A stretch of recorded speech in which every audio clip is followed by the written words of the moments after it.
perjalanan itu ada relaksasi, harapannya yang sudah terlanjur masuk ini mungkin bisa diproses dulu.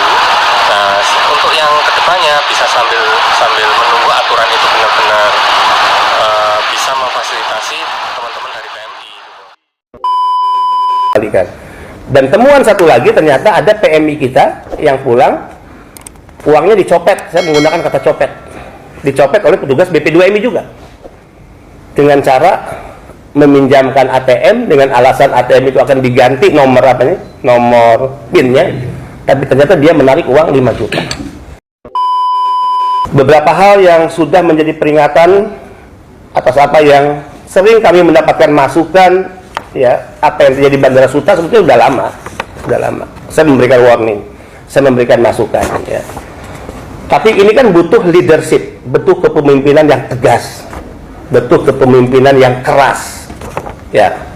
Jadi kalau terjadi di lingkungan kerja kita di level bawah hal-hal seperti ini, itu kan berarti leadershipnya lemah, ya. Contoh, ya, saya pernah melakukan sidak misalnya ke Serang, kita pernah konferensi pers, ya, kepulangan PMI yang ditampung di shelter BP2MI, ya, untuk dipulangkan.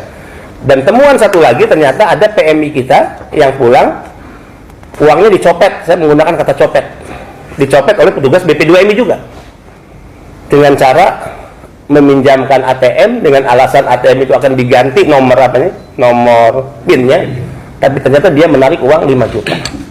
Ya.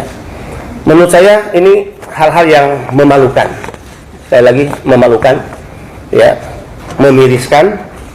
Di satu sisi kita sedang giat-giatnya melakukan pembenahan secara internal, ya, tapi di sisi lain masih ada petugas-petugas yang saya katakan nakal, ya, kalau perlu mungkin dengan kata brengsek lah, ya. Ini cara-cara brengsek yang memalukan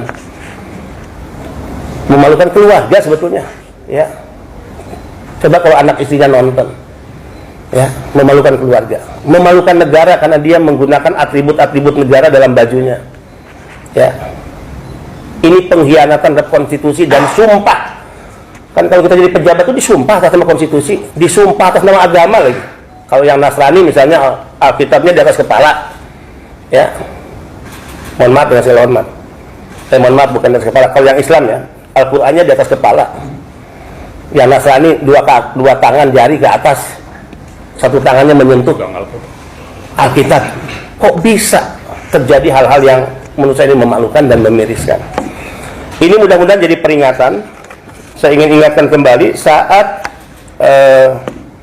seminar di Batam, saat itu saya menyerahkan souvenir kepada Wakapolda Batam, yaitu borgol. Ya, mungkin agak unik karena tidak pernah ada lembaga negara saat souvenir menyerahkan borgol. Saya ingat persis, silakan lihat di jejak digital, karena waktu itu acaranya live FB. Saya katakan borgol ini saya titipkan kepada aparat penegak hukum untuk satu saat jika ada di antara petugas-petugas BP2MI yang melakukan pelanggaran, yang melakukan kejahatan, maka borgol itu silahkan kenakan kepada para petugas-petugas di lingkungan BP2MI. Ini terbukti, ya. Kita akan ikuti proses hukumnya. Tentu kita menyerahkan, ya, kepada lembaga penegak hukum, dan tentu lembaga penegak hukum kita minta untuk tidak ragu menjatuhkan sanksi, ya, sekeras-kerasnya, agar ini memberikan rasa keadilan kepada para PMI yang telah menjadi korban, ya. Jadi tidak ada, sekali lagi, BP2MI bertugas ganda atau rangkap sebagai money changer, membuka loket money changer, menjadi orang-orang, ya, pesuruh untuk menukarkan uang. Tidak ada.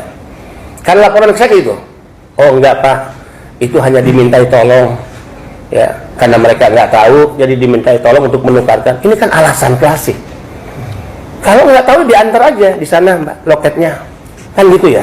Terus ngapain kita mengurus uang dolarnya, misalnya dipegang oleh kita dan sebagainya? Saya yakin kejaksaan juga tidak macam-macam, mereka profesional, ya. Mereka tentu memiliki bukti-bukti yang cukup dan kuat, ya, atas apa yang beritanya kita terima hari ini, yaitu penangkapan 3 pegawai P3MI Banten di Bandara Soekarno-Hatta oleh Kejaksaan Negeri Kota Tangerang. Sekali lagi, saya ingin menutup konferensi pers yang hari ini dengan menyampaikan terima kasih kepada penegak hukum, ya, Mari kita bekerja sama, mari kita kolaborasi, ya, dan lakukan tugas-tugas secara profesional. Dan sekali lagi kami ingin memberikan apresiasi setinggi-tingginya. Terima kasih. Wassalamualaikum warahmatullahi wabarakatuh.